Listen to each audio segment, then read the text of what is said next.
할렐루야. 서로 축복하십니다. 메리 크리스마스. 우리 한 주간 동안 새벽제단 함께 할 수 있어서 행복하고 좋았습니다. 지도를 또 그려야 됩니다. 목사님 좀 그만 좀 그려요. 안 그릴 수 없는 것이 이 지도 안에서 성경의 모든 역사가 다 이루어졌습니다.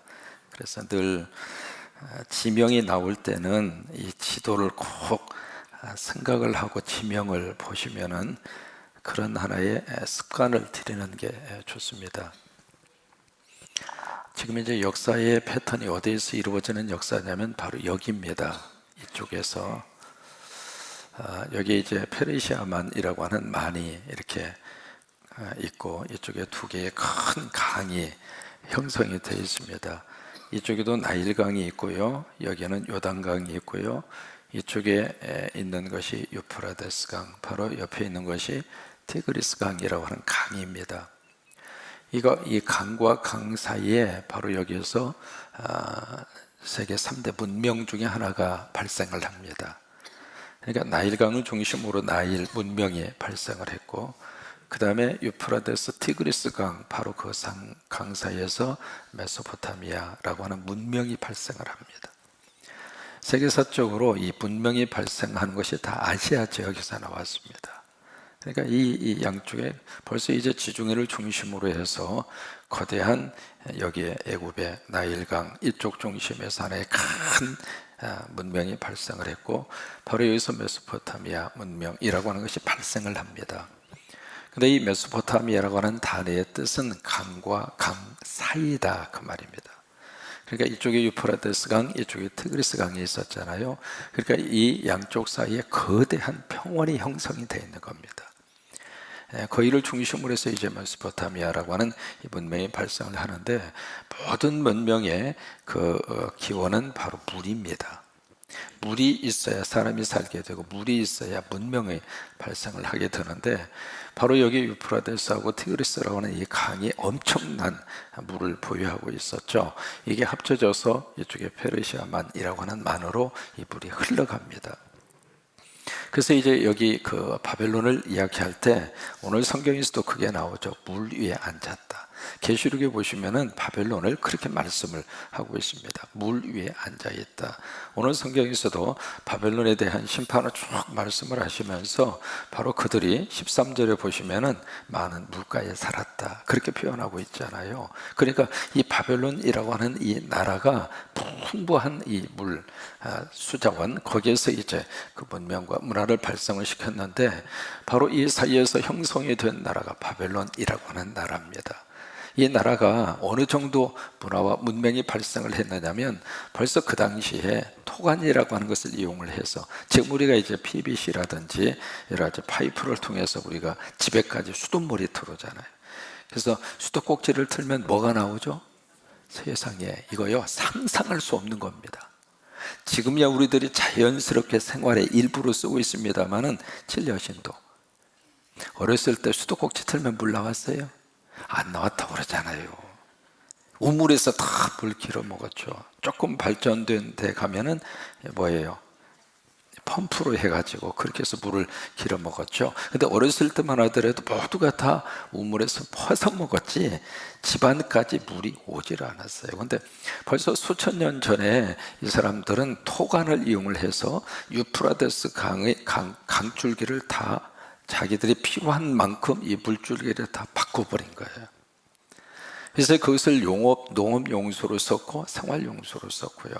지금도 여러분 로마에 가서 폼페이라고 하는 도시에 가서 보시면, 그게 2000년 전 도시잖아요.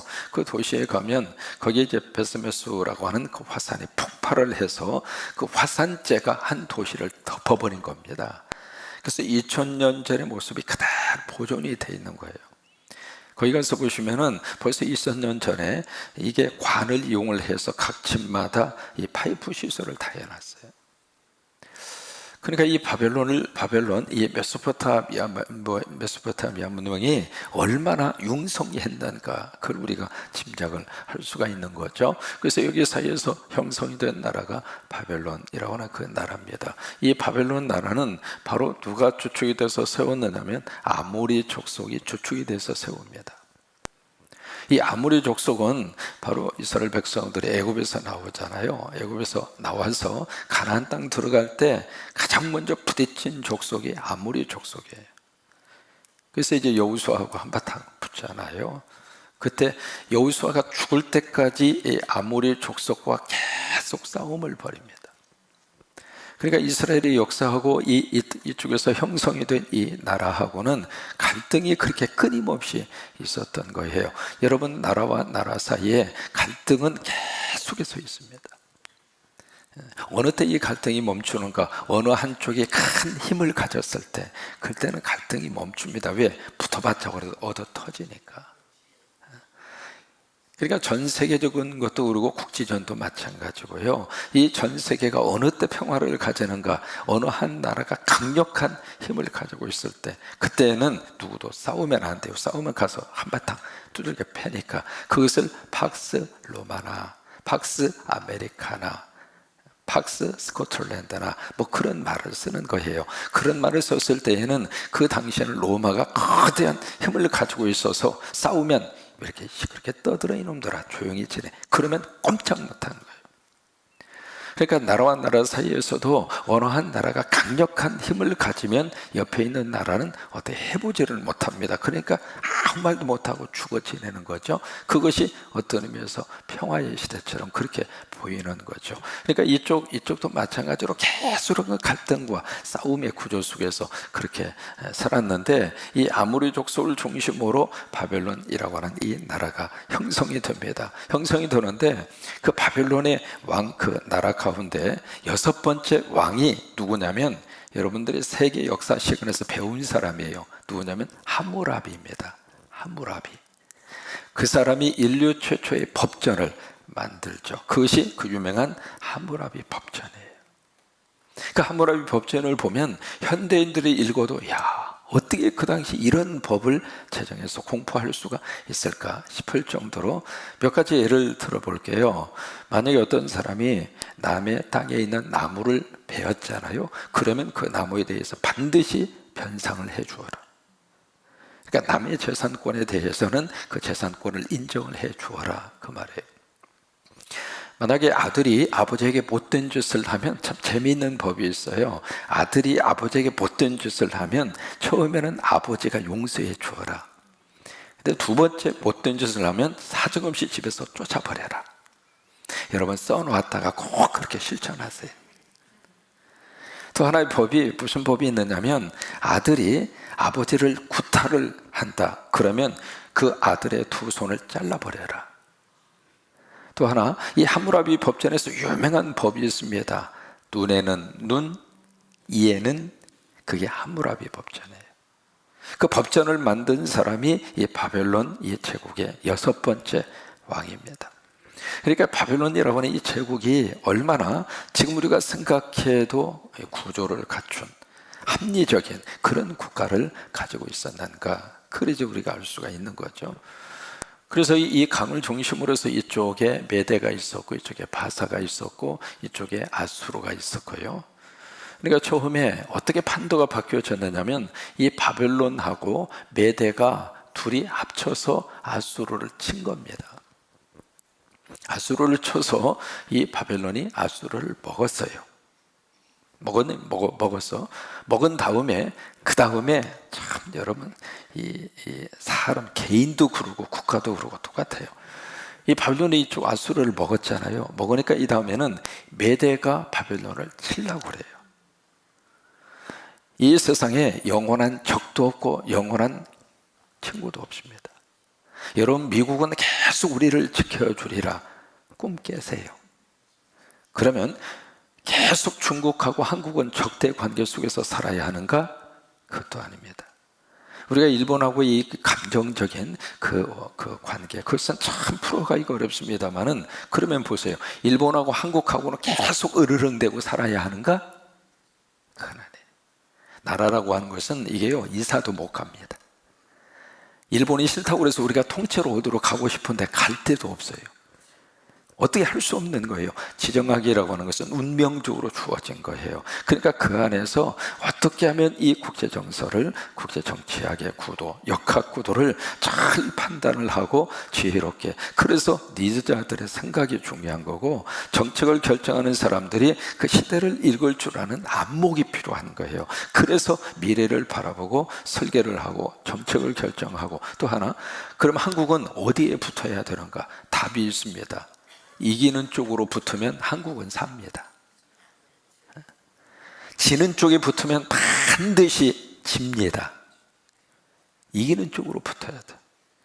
그러면 미국하고 중국하고 지금 패권 전쟁 속에 있잖아요. 7여신도 퀴즈, 누가 이길 것 같아요?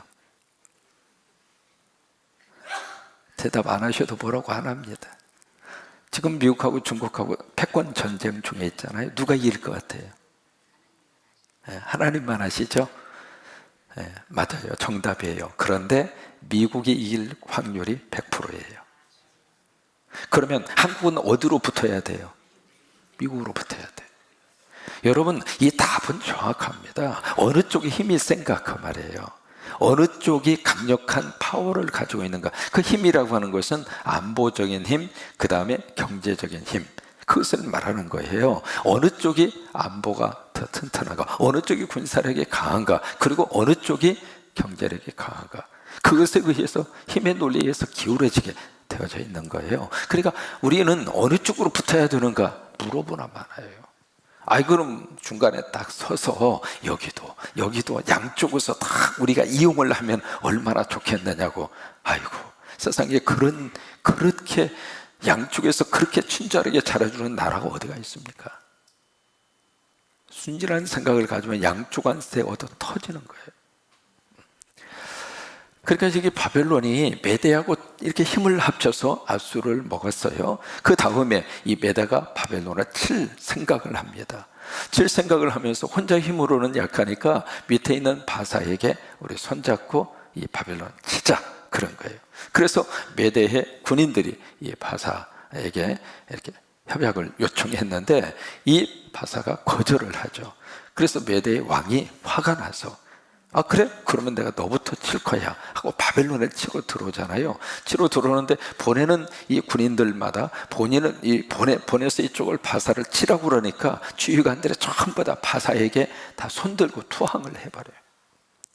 그래서 이 메대가 바사에게 완전히 이렇게 점령을 당해버립니다.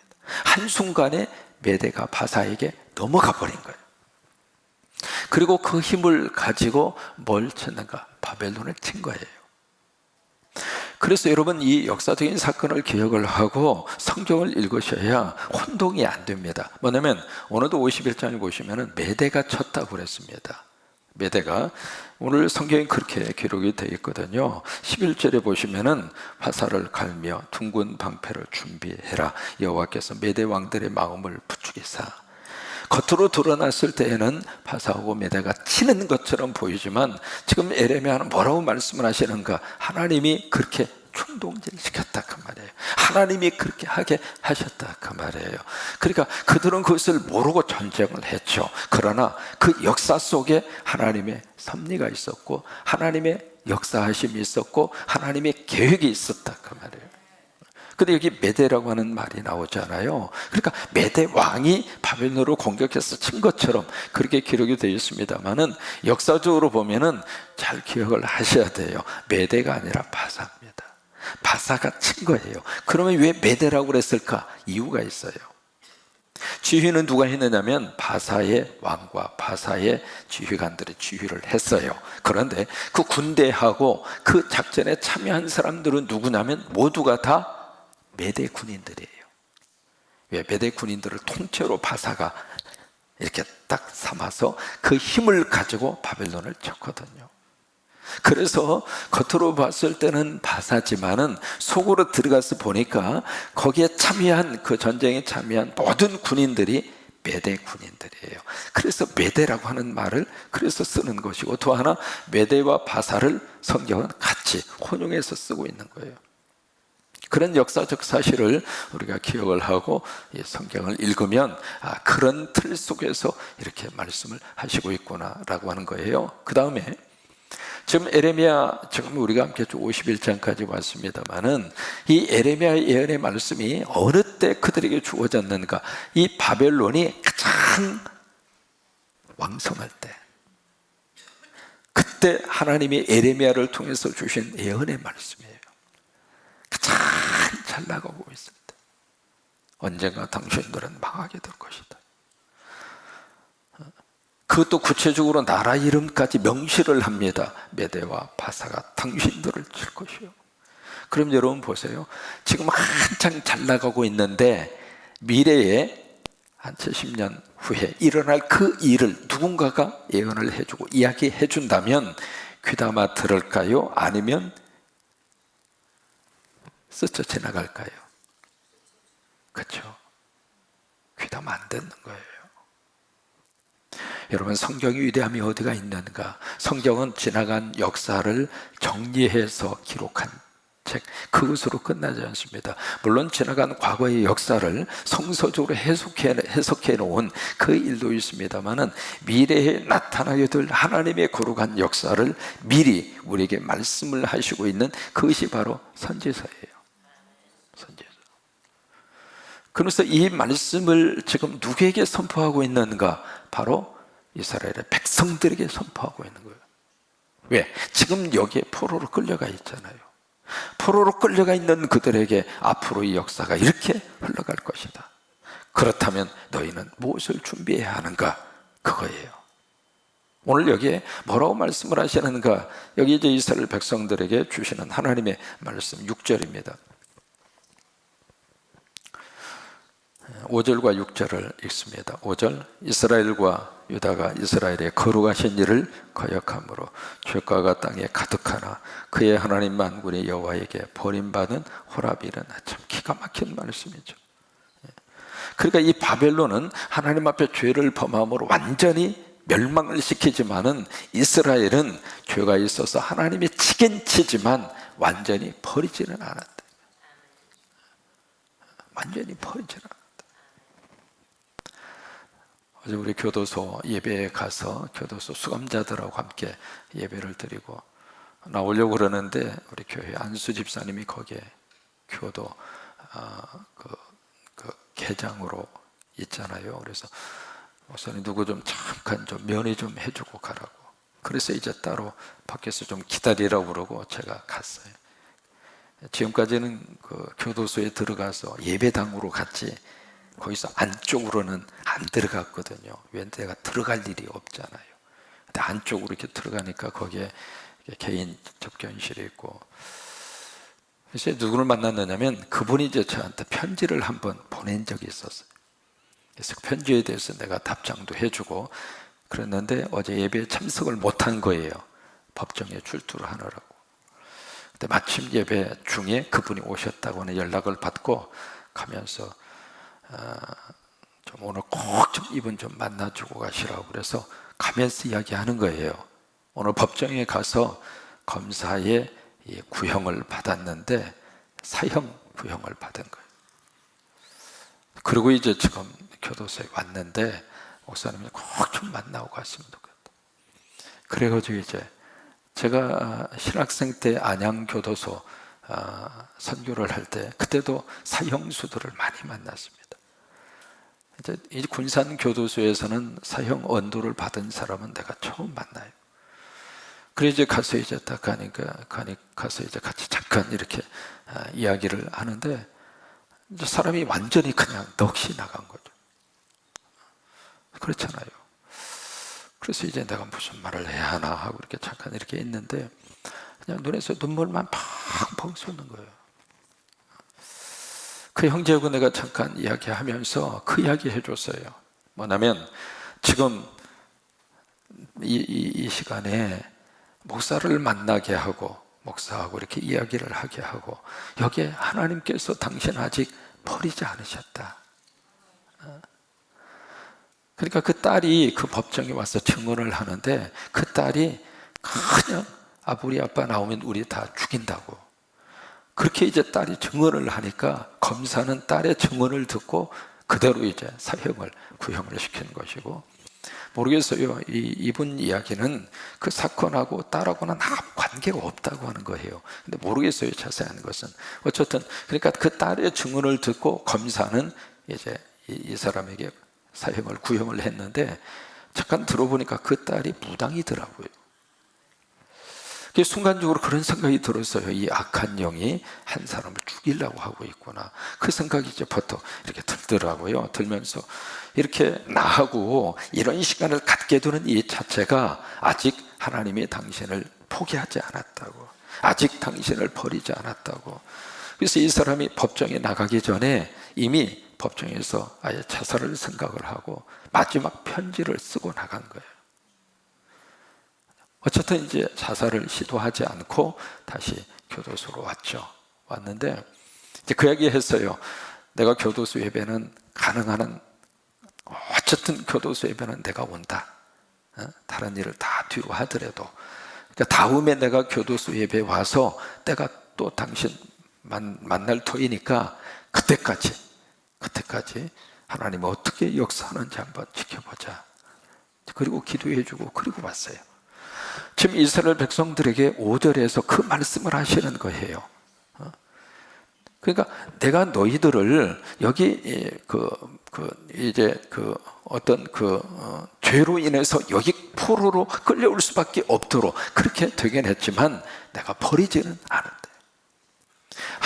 하나님이 우리를 완전히 버리지는 않으셔요. 그러면서 여기 6절 말씀에 하나님이 주시는 말씀이죠. 바벨론 가운데에서 도망하여 나와라. 바벨론에서 나와라 그 말이에요. 여러분, 성경에, 구약 성경에 큰 역사의 축이 첫째로 뭐냐면 출애굽이에요. 애굽에서 나와라. 그 다음에 두 번째가 뭐냐면 바벨론입니다. 바벨론에서 나와라 그 말이에요. 그러니까 우리는 출애굽만 생각을 하고 있지만은 하나님은 바벨론에서 나와라 그 말이에요. 그러면 왜 바벨론에서 나오라고 이렇게 말씀을 하시는 것인가? 그것은 다음 주에 하겠습니다. 오늘 다 해버리면 안 되잖아요. 기대하시라 개봉박두. 놀라운 역사가 이것에서 펼쳐집니다. 새벽에 오시니까 재밌죠. 그렇죠? 역사도 알고 역사 속에서 하나님이 어떻게 역사를 운행하시는가. 또 하나, 그 역사는 한반도 역사입니다. 오늘 우리 시대의 역사입니다. 그래서 성서의 역사를 꿰뚫는 사람은 이 시대의 역사도 보는 안목이 생기는 겁니다. 왜? 그게 있어야 여러 가지 많은 주변 상황 속에서 불안해하지 않습니다. 그런 것들이 있어야 어떻게 역사의 판도가 흘러가는가, 거기에 대한 지혜가 생깁니다. 다음 주에도 꼭 새벽기도 나오시기를 바라고, 우리 다 같이 일어나셔서 한 주간